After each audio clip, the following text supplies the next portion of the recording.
The moment of truth for Obamacare, now only one day away. The administration's self-imposed deadline to fix healthcare.gov's broken website officially is here tomorrow.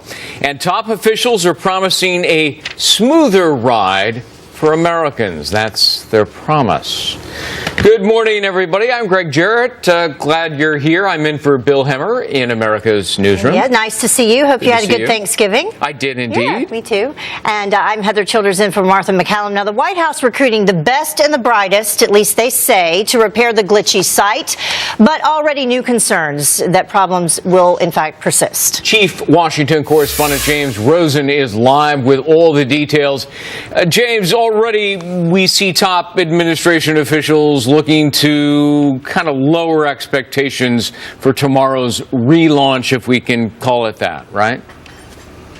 That's right, Greg and Heather. Good morning. In fact, this extends from the White House to the Department of Health and Human Services, where one senior official briefing reporters by telephone earlier this week was fairly explicit on this point, even cautioning against the very language that we're all using. To be clear, November 30th does not represent a relaunch of healthcare.gov. It is not a magical date. There will be times after November 30th when the site, like any website, does not perform optimally. And our work will continue into December and beyond to make further improvements. For President Obama, it has been a period of great expectations and enormous strain since October 1st, when the healthcare.gov site debuted and largely crashed, allowing over the next 30 days only 27,000 users to purchase insurance online successfully. Across November, the chief executive has offered somewhat differing assessments of how much would change by month's end. The website is already better than it was at the beginning of October. And by the end of this month, we anticipate that it is going to be working the way it is supposed to. All right? I think it is not possible for me to guarantee that 100% of the people, 100% of the time, going on this website will have a perfectly seamless, smooth experience.